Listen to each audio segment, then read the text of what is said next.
So I've recently been reminiscing about a lot of things lately, mainly one of them being the artifacts of the early internet, as I feel the internet as we know it today is vastly different from what was known even 10 years ago. And horror is something that interests me greatly. I've seen it all. From Scary Maze game to 4chan horror, Marble Hornets to Slenderman, Herobrine to FNAF, FNAF to... Well, now that I think about it, there hasn't really been much of anything since FNAF. There was that Iron Lung game, but nothing you could really say that defines horror, so to say. And while I was born after the 90s, I wanted to take a look at some of the older horror legends on the early internet. Because in today's video, I'll be discussing some of the most interesting video games from the early internet that's been lost to time and has only been recently rediscovered. Before starting today's topic, all games mentioned today are games that I haven't seen much, if not anybody covering. One of my main worries when it comes to covering topics is that it's something that's been done to death, because I don't like watching the same video essentially just from different creators, so rest assured I am 99.9% certain you haven't heard of any games on this list. At the very least, I can guarantee you will at least learn something new today.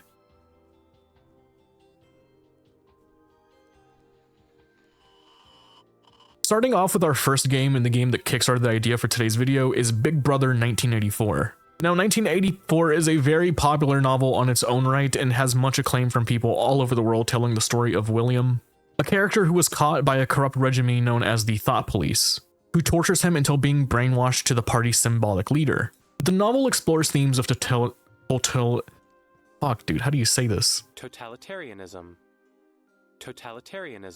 Surveillance, censorship, and the manipulation of truth.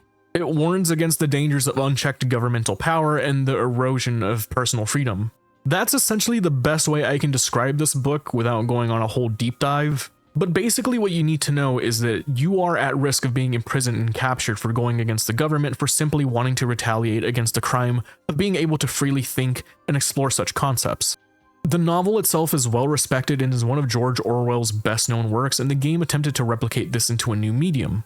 The game itself is slightly different from the book, but tells largely the same story, serving as a pseudo-sequel to the book. Taking place where the book left off, players control the character Eric Blair, tasked with rescuing their fiancé from the Thought Police through 12 levels, each one apparently being 5 hours long, cut down from an original count of 60 levels. Blair would be able to interact with different characters, enemies, puzzles, and later join the Hacker Underground group, who are intent on overthrowing Big Brother.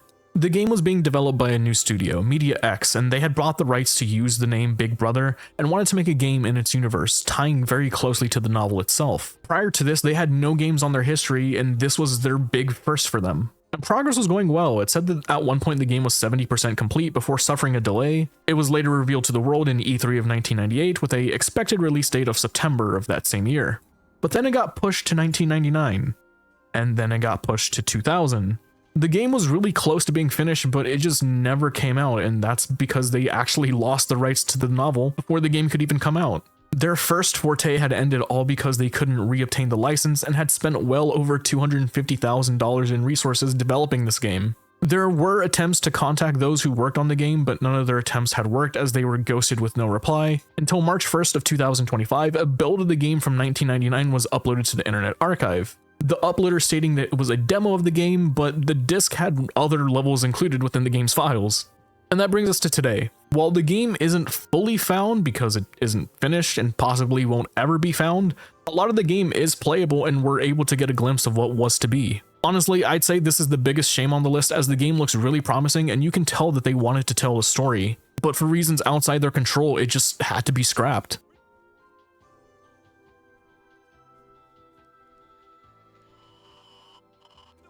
Number 2, Until Dawn.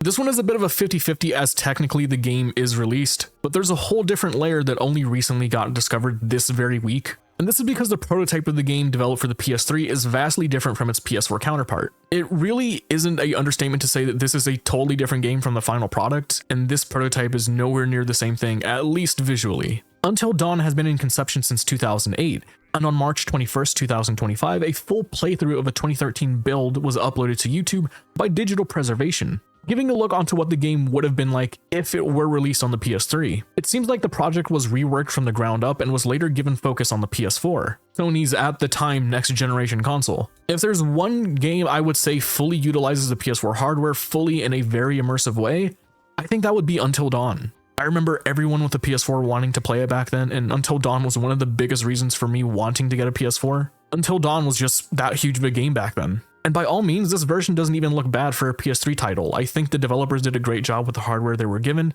and glad that this project was able to see the light of day and not get cancelled. You have to understand, a game from 2008 to 2015 doesn't just go through the hoops without being at least considered for cancellation, so the fact that Until Dawn even became a thing in the first place, that just makes me so happy.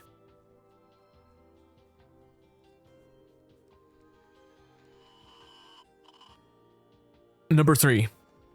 Garage Bad Dream Adventure. This next entry is really interesting to me as someone who's into Japanese media and horror especially. This game is a surreal and nightmarish experience where you control a robot through a landscape of old rusting machinery, gradually upgrading yourself while progressing through the story and the world that you're trapped in. This game is so hard to come by because it had a small limited release of only 3,000 copies made and was lost for well over 20 years. And this is one case where the story of how it was recovered is one of the most interesting I've seen in a very, very long time. In 2013 on 4chan's VBoard, it had been uncovered that there were multiple versions of this game, including a special yet expensive private edition that was sold in 2004. During this time, the original standard edition was also put up for sale until 2007. But despite the game being able to be purchased for years at this point before being discontinued, it was just nowhere to be seen online. Thousands of people around the world own this game, yet no one could seemingly upload this online for people to enjoy. You gotta remember, this is the early days of the internet.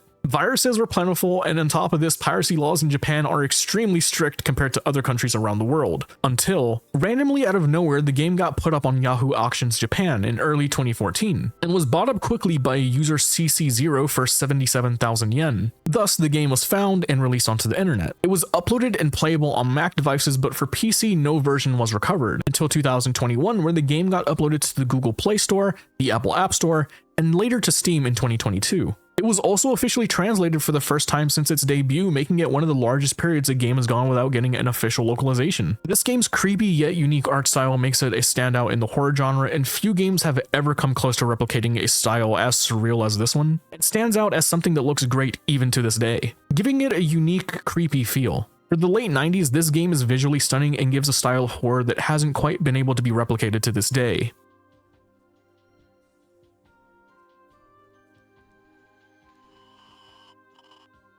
Number 4, Another Story at Freddy's. I was debating even putting this on the list mainly for two main reasons. Number 1, I feel horror as a whole still hasn't really gotten out of the whole spooky, scary animatronic space just yet.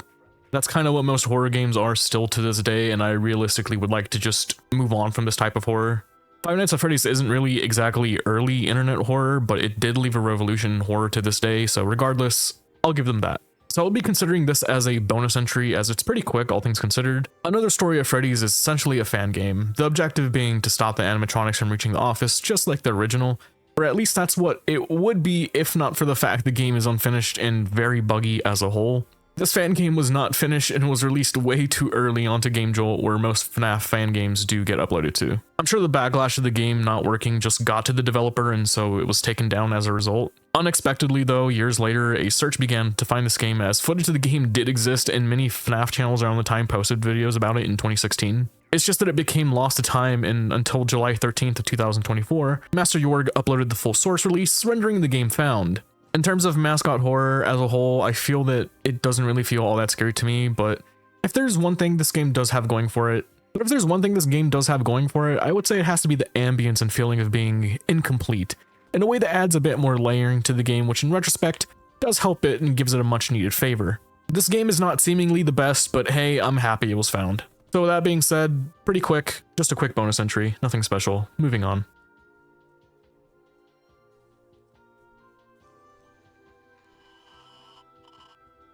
Number 5, The Last Tube. Finally, for the last entry, I'm really excited about this one as it's a game that came in the right time frame. Not too early, but not too late, and was released just as the boom of the internet really took off. Forums were booming, YouTube was taking off, and internet flash games were plentiful. And so this brings us to Creep, The Last Tube. Creep, The Last Tube is a 3D horror game made by Jaildog that was available to be played during 2005 to 2007. It's based on the 2004 horror film named Creep, and while not confirmed, it is believed to be made to promote the film's release. The game was extremely popular in the early internet days, and it's no wonder why people wanted to experience this just one more time. And so because of this, in 2019, a hunt for the game was started and was mostly quiet until a user known as The Cracks overheard took notice of the game while searching for a totally different Shockwave-based game. He then continued to contact Jaildog, the developers behind the game, but unfortunately one of the lead devs had stated they simply don't have the files and don't know what happened to them. But this started a movement that caused the other two lead devs to be contacted, and yes,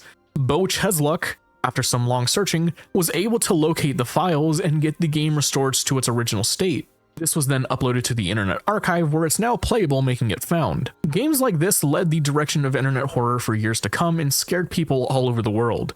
It's hard to define what exactly from this era is different from games of now, but I and many others can feel that there's soul and passion that goes into this, but you can tell these devs really wanted to give players a genuine fright. The ambience, the art style, all entries in this list has their own unique twist and their own spin to it. And to think that at one point these games were all lost is a shame, but thankfully it can be now experienced in one way or another. If any of these games interest you, I implore you to give them a try, and I hope you found something interesting from today's entries. I tried to find information on games that aren't really that well covered or don't have much spotlight to give these games a try, so I hope you and many others can experience these games just like the developers would have wanted.